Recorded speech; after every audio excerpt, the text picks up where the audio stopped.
That could probably pull it off.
Good morning and welcome to the Sunday Morning Sports Podcast. I'm BA along with Jack Hurst, James J. Train Martin, and of course Keith Ingle from TGI Sports Talk.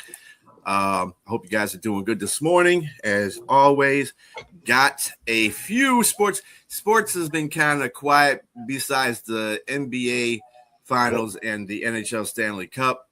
But we got a little sports sprinkled in there. Of course, you got the major leagues still playing here. Just a programming note before we get started. Next week at 8 a.m. on Saturday will be a re-air of the debate show. And on Sunday, 8 a.m. will also be a re-air of this show. So just for note, because people are taking vacations. You know, we allowed that sometimes. We get allowed that sometimes. But Keith will be on as normal. He will be on as normal unless he's got something that's going on I don't know about. But anyway, I don't even know what day it is. So it's Sunday, man. Oh, Sunday. It's right. Sunday morning. Yeah, there you go. Okay. All right. Let's start off with the NHL Stanley Cup playoffs. The Vegas Knights and the Carolina Hurricanes went play yesterday.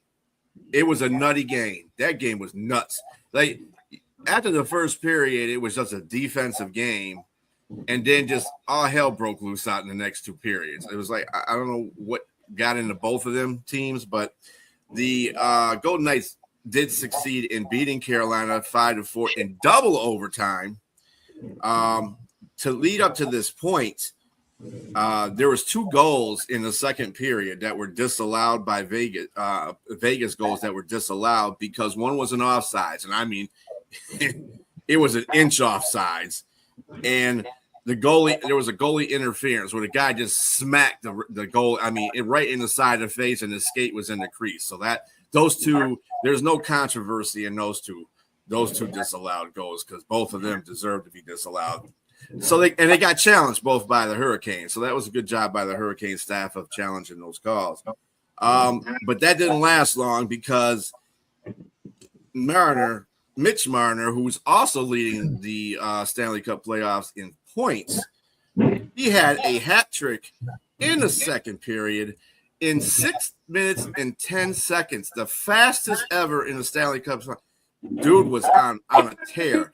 He scored 4 points, which is the most since 19, I think it was like 38 or something like that. No, I think it was 1919 or someone, Seattle, some team, the hockey team from there had a guy that scored 4 points in the Stanley Cup playoffs, but he was on a tear.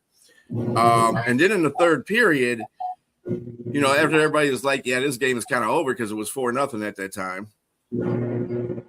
Everybody was like, yeah, this game's pretty much over. You ain't going to come back from this. Carolina went nuts. They changed their goaltender because Frederick Anderson wasn't doing his job. He gave up 4 goals on 16 shots. So that's like a goal every 4 shots. And so they put in Brandon Bussey, who hadn't played in 2 months. The dude hadn't played in 2 months.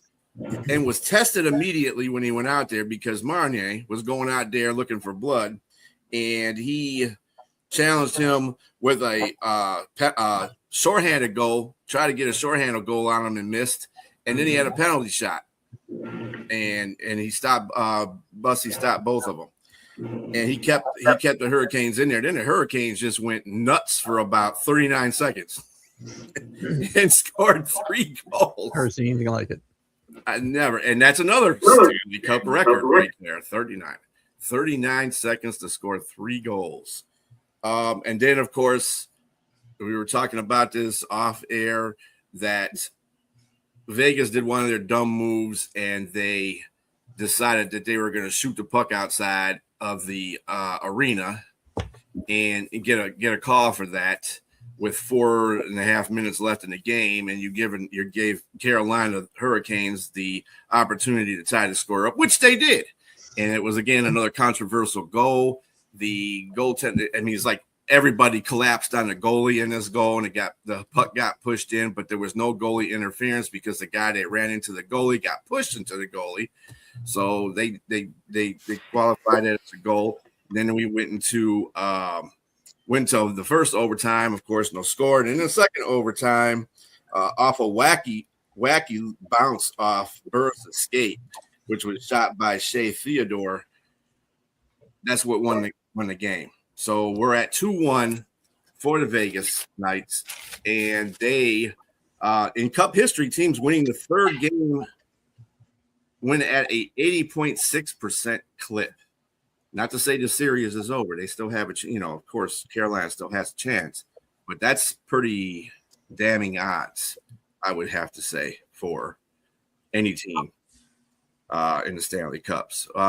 Anybody? I know, Jack, you caught a little bit of it. James, you said you watched all of it. Did you catch any of it, Keith? I watched most of it for sure, and it was it was one of the wackiest. I haven't watched as much hockey maybe as you have probably, but I have to tell you that was the goofiest game. I'll use goofiest game I've seen in freaking forever. Well, I will say this: Carolina's down 2-1, fourth game in Vegas. It's virtually a must-win for Carolina because, as Keith Engel would like to say, Carolina's got to regain home ice advantage. That's why they need to win first and foremost. Why am I always your third-party reference? I don't get it. And momentum, Jack. And momentum. And the momentum of the series. But in all seriousness, you just look at the box score.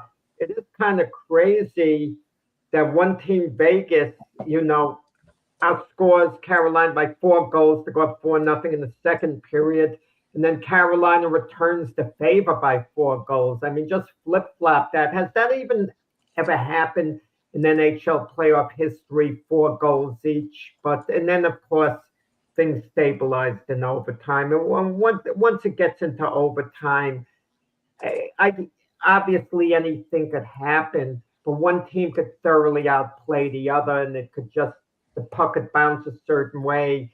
Team could get a fast break and they could cash in, in a moment of weakness. And it's a classic game. And, had this been a final 7th and deciding game of the Stanley Cup Finals, it would have gone down as a legendary game, one of the great games of all time. But because it was the third game of the series, I mean, it's not going to be forgotten, but it's not going to go down in folklore as, maybe some of the other classics.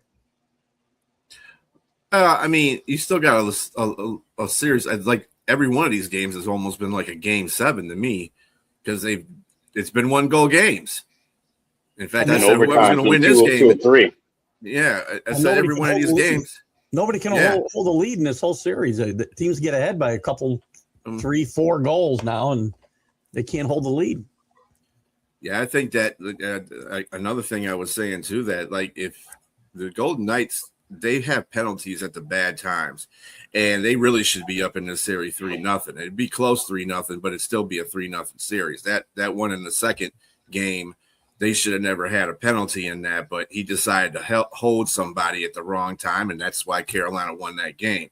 So they gotta get their stuff together as far as those late end game ending penalties are concerned. But it is shaping up to be a very good series, and hopefully Carolina can grab a win in Vegas and before they go home and make this a 2-2 series. Jack, to sort of rebuttal what you said in regards to, I don't know if this series will live to the billing of as one of the greatest series that ever exists. I can't answer that because I'm very little experienced in watching hockey. But if anybody has any type of competitive spirit in themselves, if you had a glimpse of watching this, you're going to be vested in it because it's just been that good.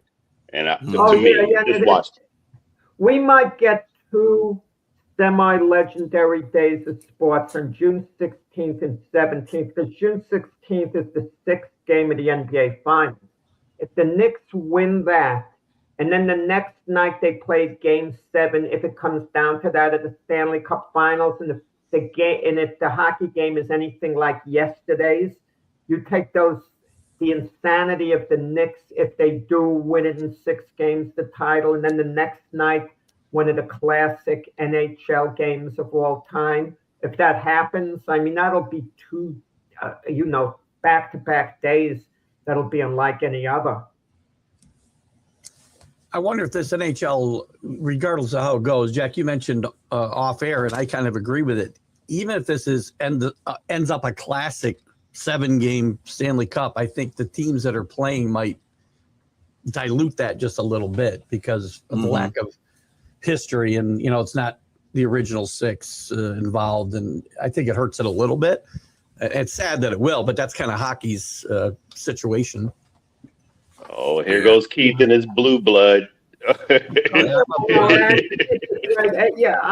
Look, but with hockey, that's true though. It will hurt it. It will hurt it. Yeah, it will. I'm looking at it from a New York mentality.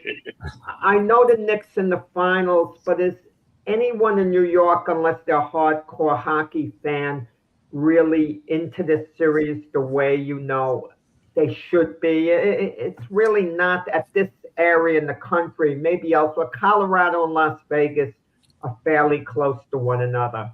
So maybe just the geography. Like I mentioned before with the Canadiens, if the Montreal Canadiens win because of all the history, maybe that would create a little more, overall national attention.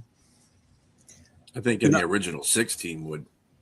I think a little bit to my point, because I talked about this on my Sunday show last week, was the ratings. We had a little debate over what the ratings would be when you compare the NBA to the NHL. And I was just looking quick. The game 1 of the NBA got nearly 17 million, which was almost double last year's game 1. And the Stanley Cup got like almost 5. Yeah, well, like I was saying to you guys, OKC has a great team, a wonderful team. But ratings-wise, the NBA is happy to have San Antonio there. Whether they're a better team than OKC or not, you could still debate it if you want. That's fine. But we can't debate whether San Antonio is a bigger attraction wherever they go than OKC. As wonderful as SGA is, he doesn't compare as an attraction, and he's not nearly as charismatic as Wemby. And the Knicks themselves, it's more than Jalen Brunson. It's just the Knick name, the Knick brand that's been so long. New York City. That's the attraction, the Knicks themselves. It's the media market. Wemby.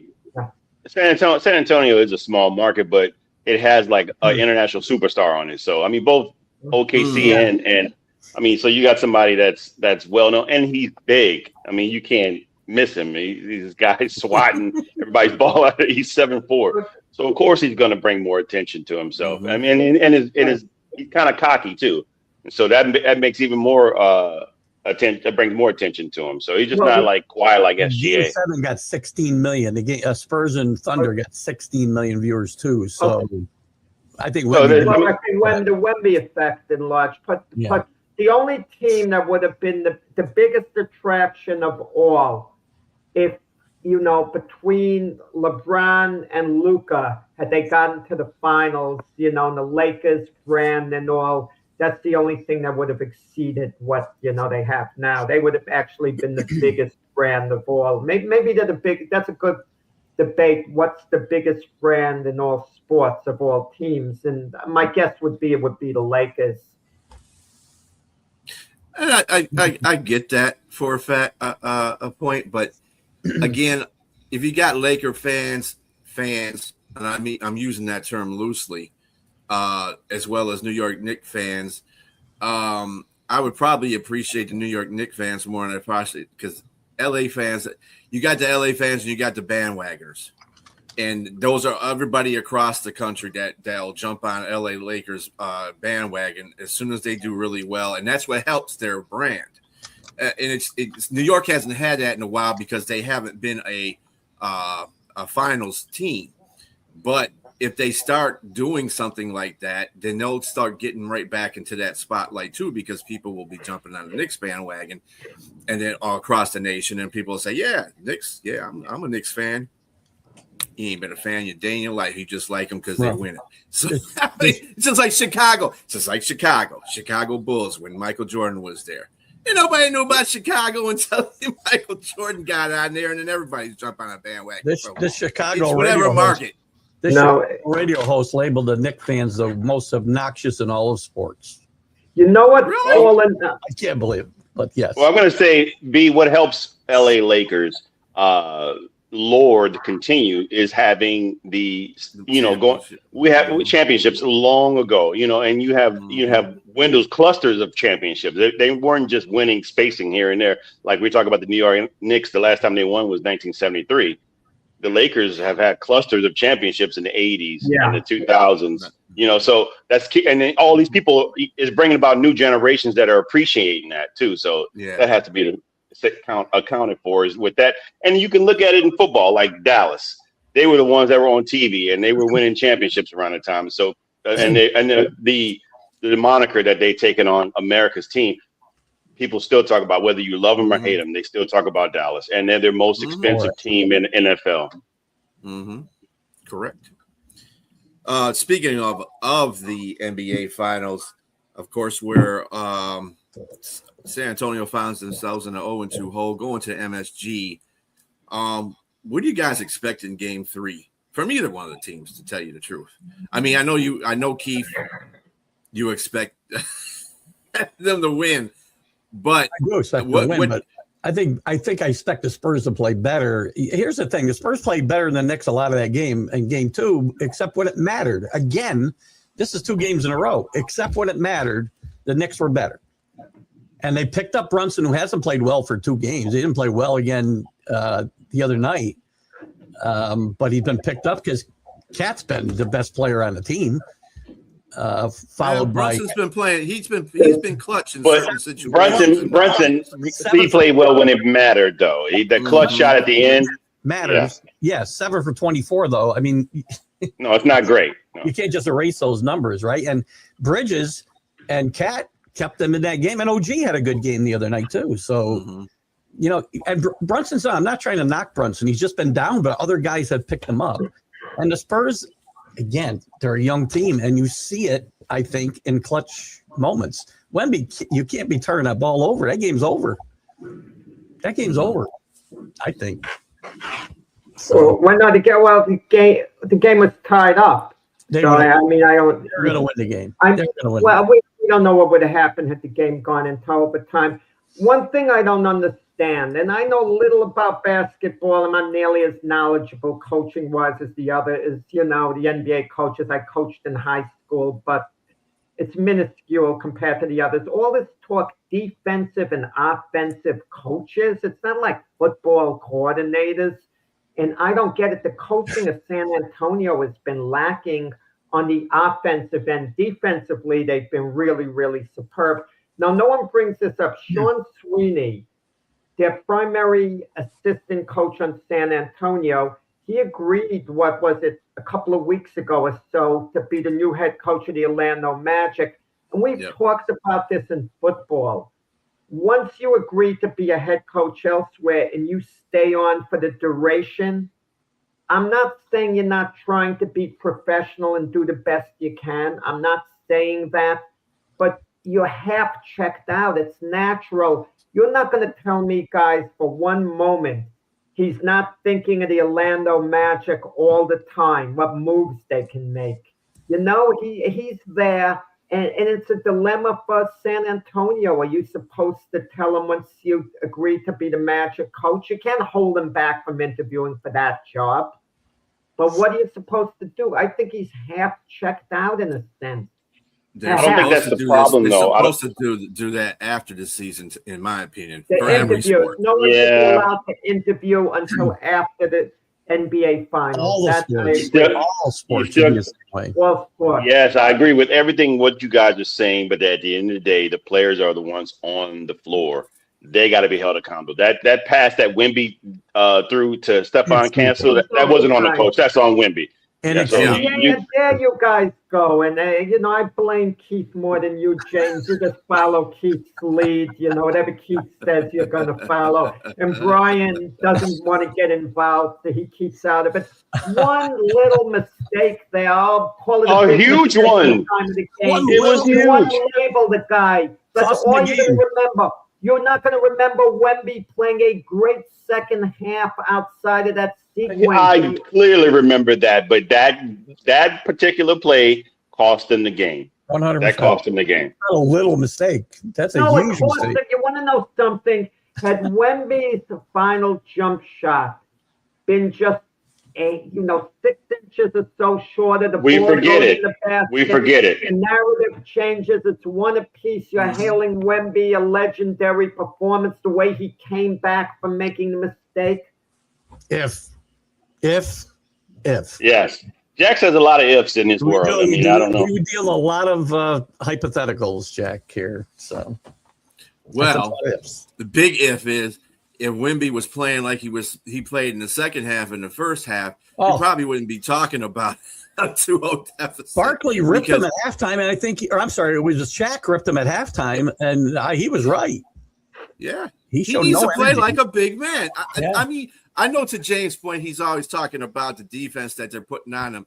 But you know what? If you're a guy that has confidence and has that much length and that much height on people, Take it. I don't care how many big bodies you got in there. You got to start dogging people. And he's not doing that. I'm going to tell you who he is with some talent. He is a over glorified Sean Bradley. He is a No, big man. Out of here. When Get I out no, of I'm just here. saying he can play, but I'm saying the body, the frame wise, he's not a big guy. He's small. People seem to forget that. I mean, if you put somebody that's much heavier than you, at some point you see he's not going in as much. He's not going in. He's getting beat up a little bit in there. And again, go ahead. I'm sorry. No, I just want to say he's getting beat up. I want to validate your point, actually. You're 100% correct. Compare it to weight classes in boxing. It's like putting a slender middleweight against a heavyweight. The middleweight could be the much better fighter, but the big body you're putting in front of him. So you're 100% correct on that. But and his way of getting around it is to play on the outside, take jump shots.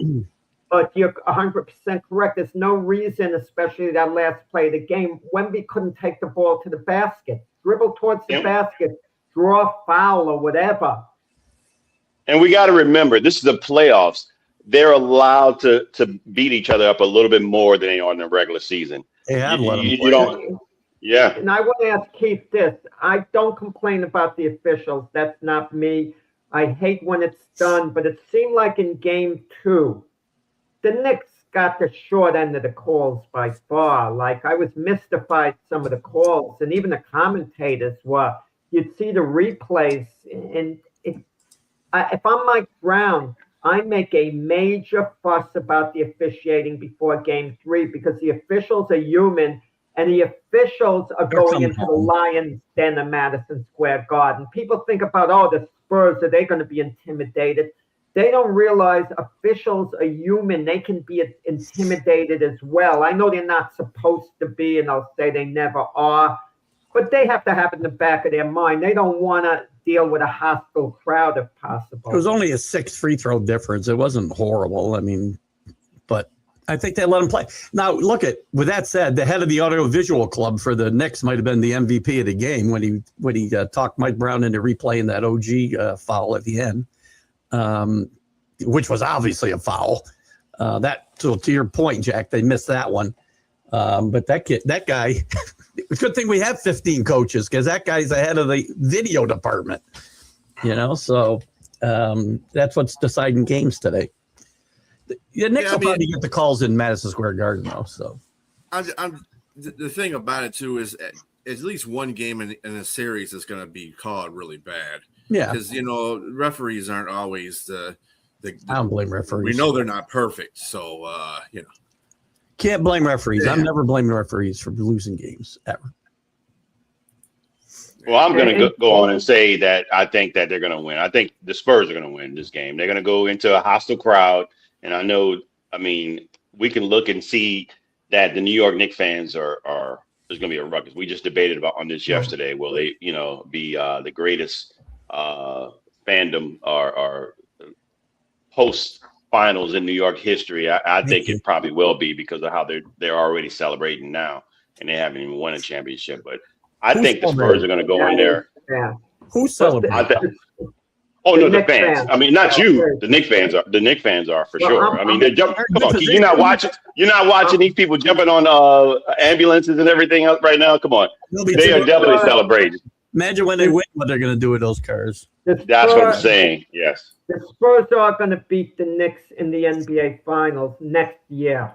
That's going to be next year. The Knicks are going to win this year. The Spurs are going to beat them next year. But I'm going to tell you this. I don't like some of this fan behavior. It's great to celebrate. The majority of fans in New York are just having fun. All these watch parties.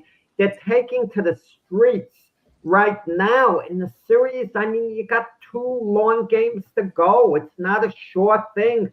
The Spurs could conceivably come back and win this. People forget when the Spurs were down 3-2 to OKC, people were burying the Spurs at that point, figuring OKC, defending champs, SGA, they were in form. And look what happened. History says they can't win this series, though. No team's ever lost its first 2 games at home and won. Ever. Well, listen, Keith, you should know better than anyone. 99.8% chance of the Falcons beating the Patriots percentage-wise in the Super Bowl at that point. That was Tom Brady. These percentages change, very, very quickly. They change game by game. We all know the referees wanted the Patriots to win that game. I'm annoyed at the arrogance of Knicks fans having the brooms out. This is a good San Antonio Spurs team, a very good team. They're just And being the fans. first 2 games were tough games. They're just being fans, Jack. It's not the players out there with brooms. That'd be different. They're fans. I'm gonna tell you this. I bet if you gave a truth pill to every fan to see who is a genuine NBA fan who's in the streets in New York, you'd have maybe 32% who are genuine fans. Most of them are going because it's a party, the place to be, to hang out. You got the snapback. You'll fit right in out there. Go out there and put some cars up. Well, no, I'm a genuine Knicks fan for now. I froze my net membership. Remember that. My net fandom, I froze that. By the way, I don't want to speak for Brian. account. I don't want to speak for Brian or James, but I don't want to see any email changes of your mind on your prediction for Knicks. Please don't. But I will say, Keith, I'm going to call it. I think San Antonio, as tough as they played that last game, they're just good enough to win. I just think that I think they're going to wrap. They're going to tighten up a little bit, and I think they're going to win tonight. I can Dude, hey, Fern, don't come out here with that. Don't come out here with that, bro. First of all, I'm going to call him out. I'm going to call him out on the air. First of all, he's not a New York Knicks fan. He's a Brooklyn Nets fan, and that's one of those bandwagoners you're talking about. Get off the bandwagon. Me? Not you. Who was that? No, I'm not talking about about guys. Negativity. I'm rooting hard for the Knicks. I realize the Spurs are a threat. Look, Brian could tell you firsthand this season, his Detroit Pistons were up 2-0 against the Cleveland Cavaliers. The Piston fans were as comfortable then as the Knicks fans are now. They were thinking of the next round. They were thinking of, I guess playing the Knicks. NBA, Eastern Finals. Pistons could go to the finals. They've had great success against the Knicks during the year. And these series tend to turn around. The Celtics were up 3-1 against the Sixers. And look what happened. They lost 3 in a row. I'm going to tell you a scenario. Let's say the Spurs win game 3 the way James says. And let's say the Knicks win game 4. Spurs go home for game 5, they're going to be favored. And if they win game 5, the Knicks are under a lot of pressure in game 6 because if they lose, they're going to San Antonio for 7th game. These short series are scary. They're scary. If Well, listen, I'm not on the streets over there. I don't know, old guys, whether they fit in or not. Maybe I'm safe because they'll respect their elders, but maybe not. And these idiots that are jumping on ambulances, I mean, the law has to do something with them. I mean, have fun by all means, have fun. But when you're causing property damage, 100% right. Disrespecting things like ambulances that need to get to places in emergencies, that's carrying it a little too far. I'm all for having a ton of fun. It warms my heart to see them have good, clean fun, but there are limits. I agree. Don't burn the city down if the Knicks lose this series, can you imagine the looting that might take place? Stores broken into. If they lose, nothing's going to happen. If they lose, nothing will happen. If they win, they might. There could be rioting in the streets. You don't know what the heck could go down. So that's true about the Knicks defense. Great, by the way, for San Antonio, great defense on Brunson. He's been playing good defense, but he's that turnover machine is starting to creep back in again. Agreed. But all three, De'Aaron Fox, Wembanyama, and Castle had 12 total turnovers in that last game. Not good. So, yeah, that wasn't good. As far as the game 3 and the rest of the series, I fully expect the Knicks to win at this point. I will not say I don't. But this Spurs team is good. You can make an argument that they've outplayed the Knicks for good parts of game 1 and game 2, except the parts that matter. And they could come back and put it all together in game 3 and game 4. I don't know, but I just don't think that's going to happen. I think they lose. The Spurs lose game 3, win game 4. That's what I think will happen. But dude, you weren't even born then. Anyway. Oh man, a dig at Detroit. You don't even know what he's talking about. Oh, don't worry. Okay. He's just trying to troll. No, he's trolling. He's trolling. Yeah. He's in our feed. He's been on the show before, Jack. That's Anthony Fernandez. He's trolling. He likes to troll a lot. But again, he's not a Knicks fan. He is a Brooklyn Nets fan, and he's pretending. He's a bandwagoneer. That's my homie, but he's a bandwagoneer. Bandwagoneer. You know what I'm thinking up in this series too? I know Dylan Harper's getting minutes, but he's not being utilized as much as he can. If Dylan Harper is a future big-time star in this league, and he's ready to be that now, but they're thinking he's still at a certain stage, San Antonio could be kind of cheating themselves, much like Keith could tell you as a baseball fan in the 1995 playoffs with the Yankees. They had Mariano Rivera in the bullpen. The Yankees didn't know what they had.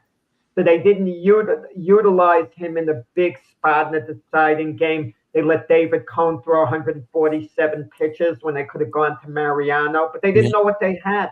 Is it possible the Spurs don't know what they have? That Dylan Harper, he strikes me as maybe the next Joe Dumas, that good. And are you utilizing him less than you should? That's what I wonder.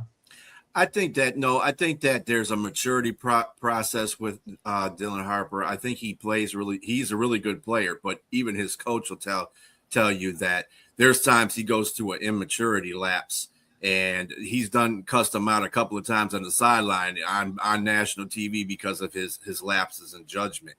So he is a good player. He's just got to form more of a game for himself, and he'll be fine. I think this is the reason why they're talking about Fox being traded in the offseason. Just rumors, of course, but being traded in the offseason because Harper could step up into that role. I can see that.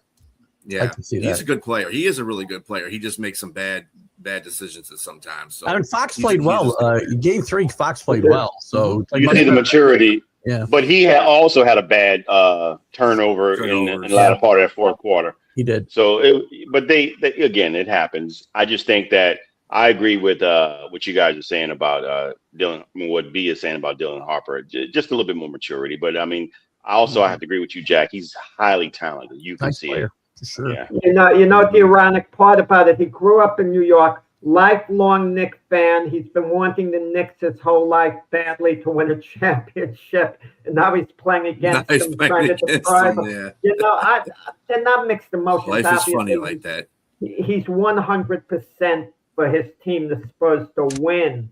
But it's kind of like awkward. He's going to the Garden, the place of dreams for him. But yeah, it's unusual. Yeah. And his family, who's probably big Knicks fans, will at least, have to root for Dylan up. Yeah. Not his father, though. Not That's his dad, for sure. Well, Saquon Barkley's dad was a Jets fan. I think when the Giants played the Jets, he was rooting for the Jets. Well, I mean, fathers and their kids, it's sometimes it's a whole lot different. We go through the Barry Sanders thing where his father keeps saying that Jim Brown is the greatest running back of all time, and here you have your kid who's just tearing it up out there. But it is what it is. Yeah, I mean, I guess he's trying to humble his child, which is that's cool.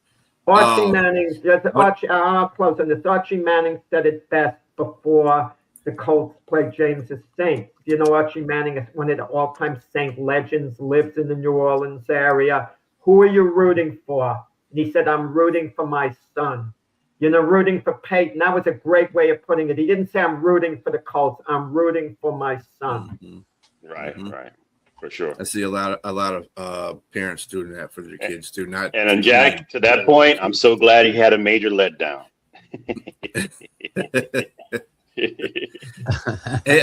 What I feel about Game 3 and probably the rest of the series, if Wemby doesn't score at least 32 plus points for the rest of the series, I can't see them winning this series. He's got to step up magnificently. He can't be sitting back there getting these little 20-point games. He came close to 30 last game, but he's 29. You can't do that, dude. You can't decide to play basketball in the second half of a game. Yeah. You got to do it in the first half. We could use the defense things as all the excuse, but dude, you got to go out there and perform for your team. At the end of the day, that's what it's about. So if you can't do it, then you're not going to win the series. And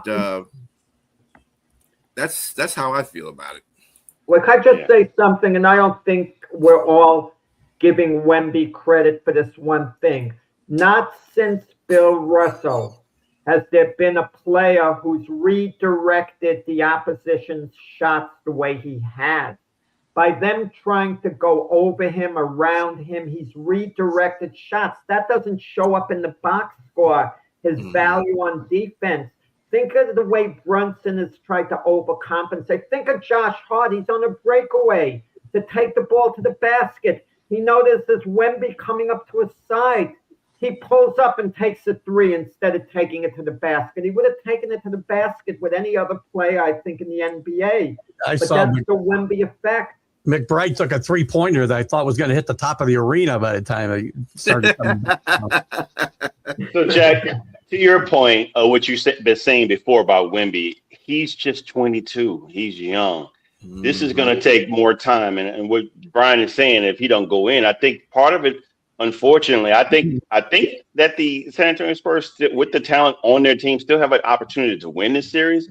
But if they don't, I think it's going to be partly because Wemby's probably going to have to put on a little more weight.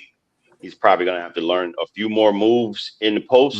It's like when LeBron James went to his 2007 finals, he wasn't supposed to be in that finals, not at all, especially with the supporting cast that he had.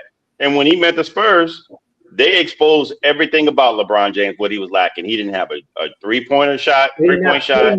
He didn't have teammates. He didn't have teammates, but he's. I'm saying on his fault though. I agree with you about the teammates, but he didn't have a lot of things himself that he ended up maturing and learning and picking up over time and getting better. And that's what's going to happen with probably Wemby is that it's scary to say that he's going to get better. Somebody shooting threes from mid-range like that, or to block shots the way he does, or to have a low post game. I think he's going to have an even better low post game, but it may not show up this series. It may show up down the line.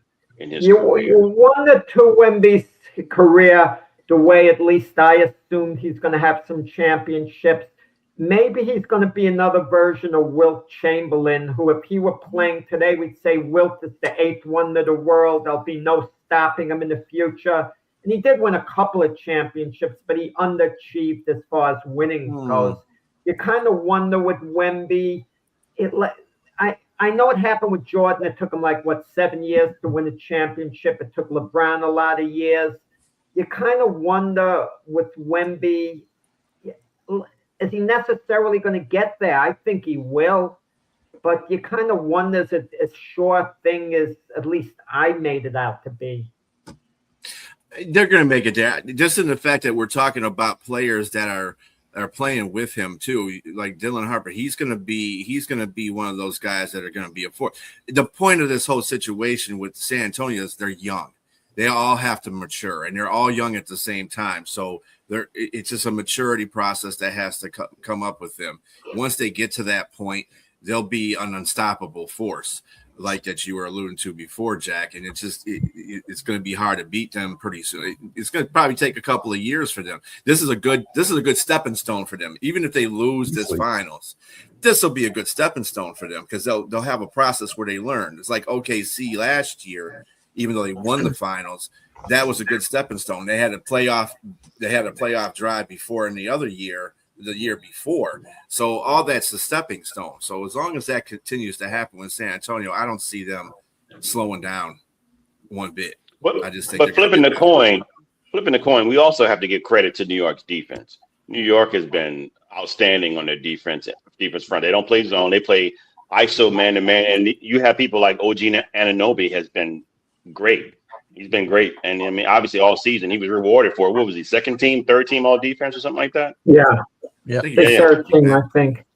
Yeah. So, I mean, third team. Yeah. Still, again, great defender. And Josh Hart has been a good perimeter defender as well. And Mitchell Robinson for Wemby.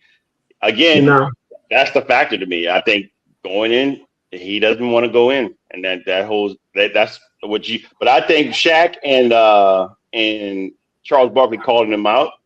Players don't like to be called out. So that's what I'm saying. The next game, you're going to see a big game from Wemby for sure. That's what I like. Karl Anthony Towns, you make a good point. They don't like to be called out.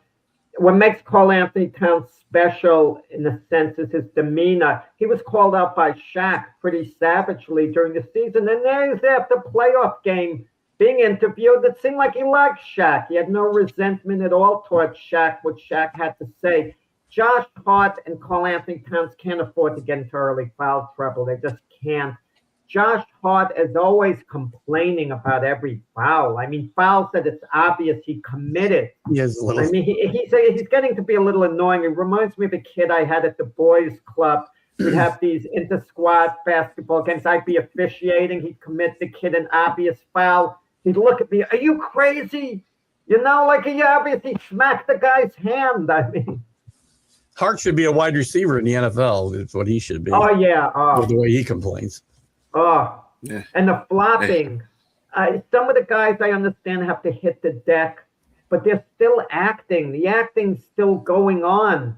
I mean, you can't stay on your feet after you get hacked? The guy has to fall backwards, and crash to try to sell it.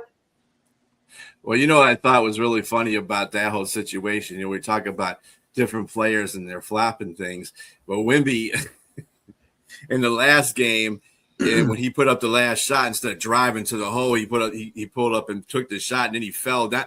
There was nobody on him that much for him to fall down the way he did. Now he flopped so he could try to get a foul. It's like he figures, well, if everybody else can do it, I can do it too. Yo, big ass. Get your ass. Flopping's out of control. It needs to get. They need to go. You're too obvious with that one. They need to give him what do they give you in soccer when you flop? A yellow card or something? I don't even know what it is. But one more warning, they throw you out of the game. So maybe the NBA needs to look at that specific situation. The refs need to come to him and give him a head of gut. You remember the last Boy Scout movie? Yeah. So when you get accused and found guilty of flopping, you take a head or gut punch. There you go. I like it. Yeah, Damien, I didn't know anything about that whole him crossing his arms during the national Yeah, anthem. I know. He's I just could getting care less ready. either. That Michael Strahan underwent the same nonsense because he didn't have his hand over his heart during the anthem. I don't want to hear this nonsense.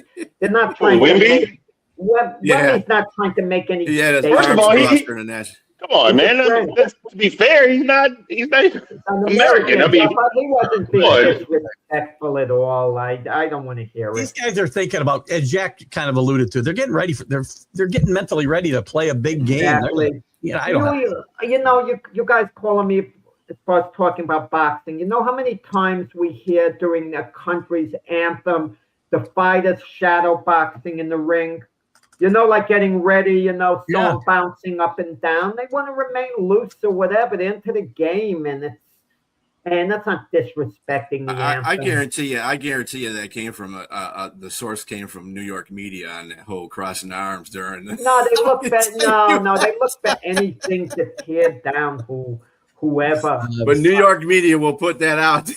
Just to be no, that's Yeah. just goofy. That's a goofy take. That's just to be goofy. clear, I mean, can you imagine it's flipping it on the other side? If you were in France playing for their league and their national Right. anthem came on, what would you do? That's just Brian, silly. I have to interject. I'm sorry. Not one person in New York media talked about Wemby crossing his arms. Nobody. It was picked up. By I didn't Yahoo. I didn't say they said it. I'm saying they probably leaked it out there to somebody No, else. it was picked up by ridiculous sites like the Shadow News and the Spin and stuff like that. It was just ridiculous.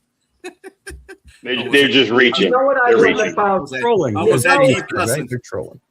I kind of wonder about this. If you want to get picky, you tell the teams that during the national anthem, concessions in the back, even in the lobby, have to stop. You can't sell anything during the anthem. Everything has to come to a complete stop.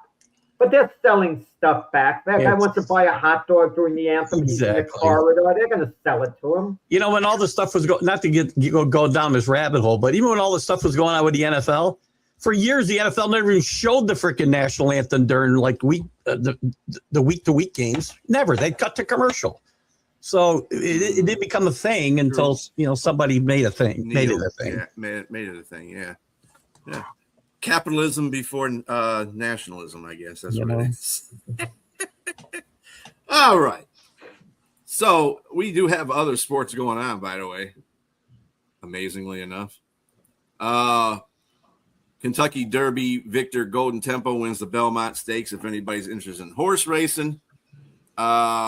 Brewers ace, speaking to Major League Baseball, Brewers ace Jacob. You could probably get me for saying his name wrong. Mizorowski threw a 103.7 mile pitch Saturday night against the Colorado Rockies.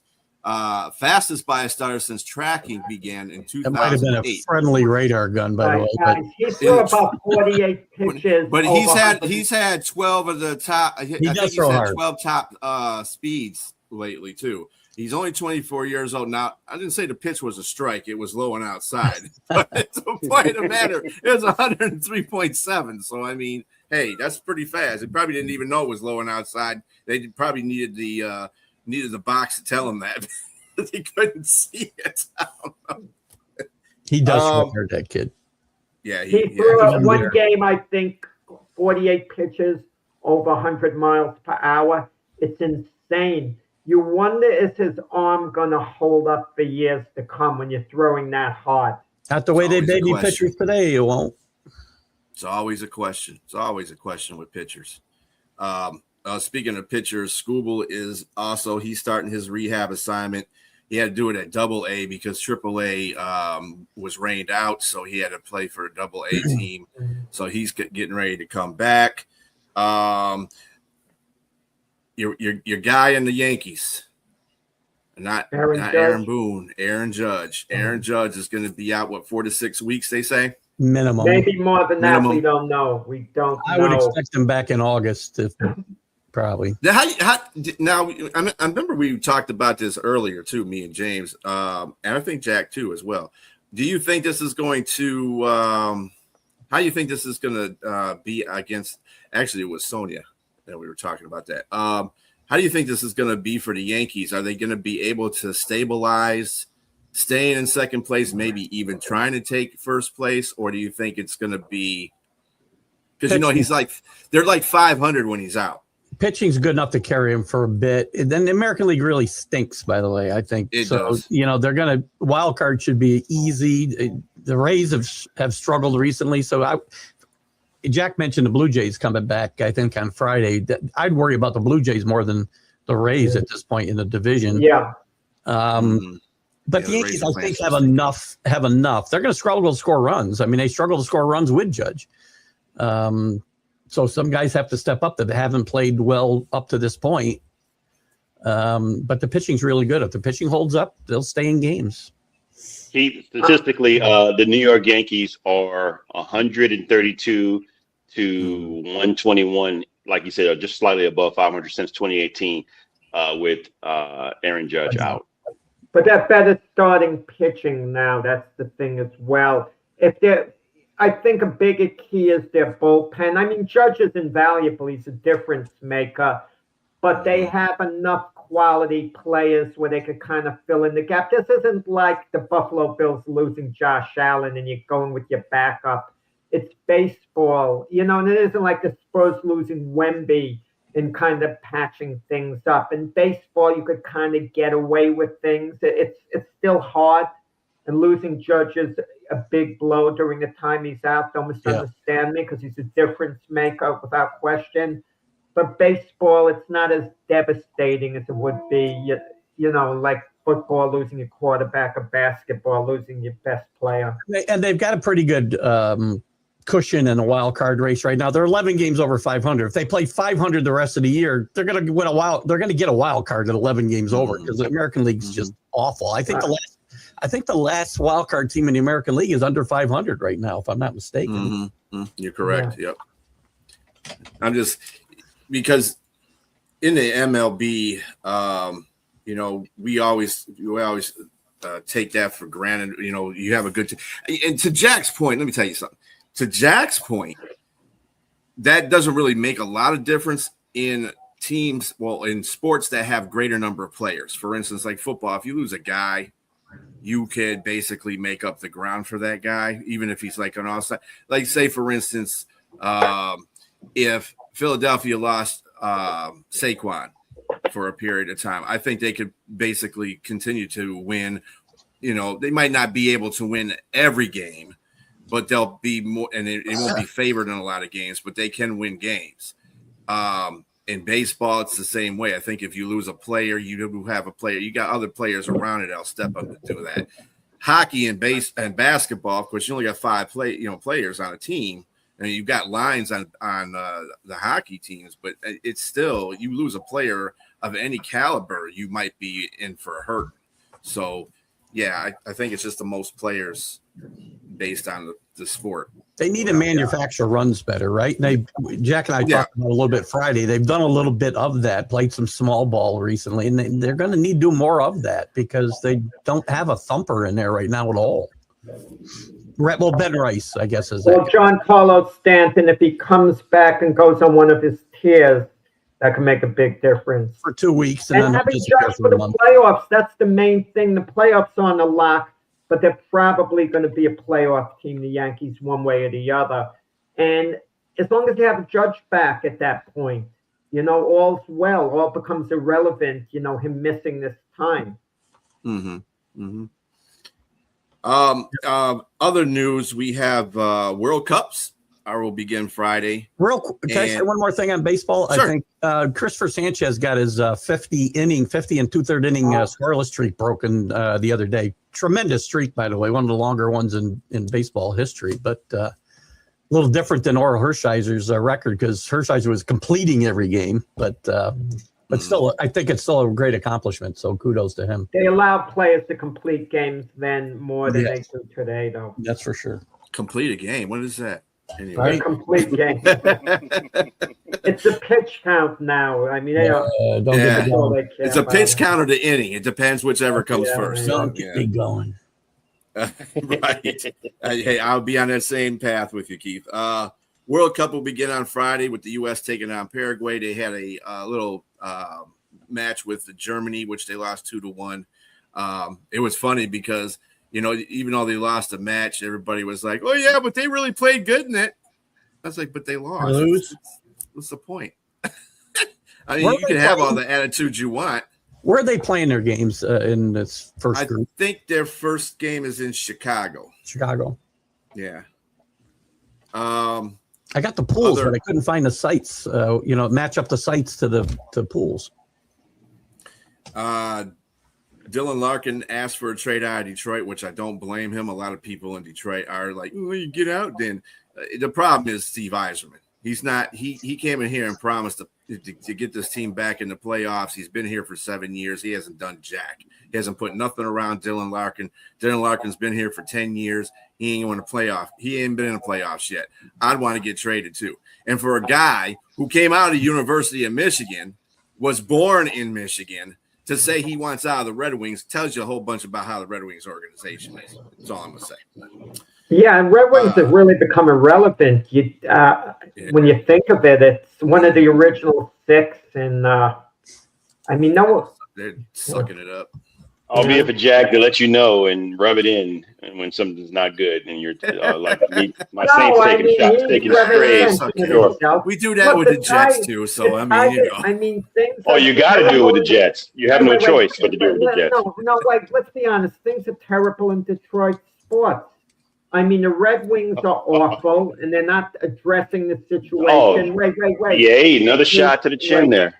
No, the Tigers have been the Major League Baseball's biggest disappointment, arguably, this year. They've been awful. No one expected them to be this bad. Okay, and you look at the other sports. That the Pistons were a major disappointment in the playoffs. The way they didn't show up against Game 7 against the Cavaliers. And the Lions' window looks like it may have closed, actually. It may have closed, the Lions' window. No. That's a dig. The last one's a dig. That's not true at all. I'm not sure about that, James, and that's true. The Lions' window may have closed. You could tell I'm sorry to be telling you this, Jack, but when the Jets come to play the Lions, it's going to be an ugly scene for the Jets. Aaron Glenn, no one knows the Lions better than Aaron Glenn.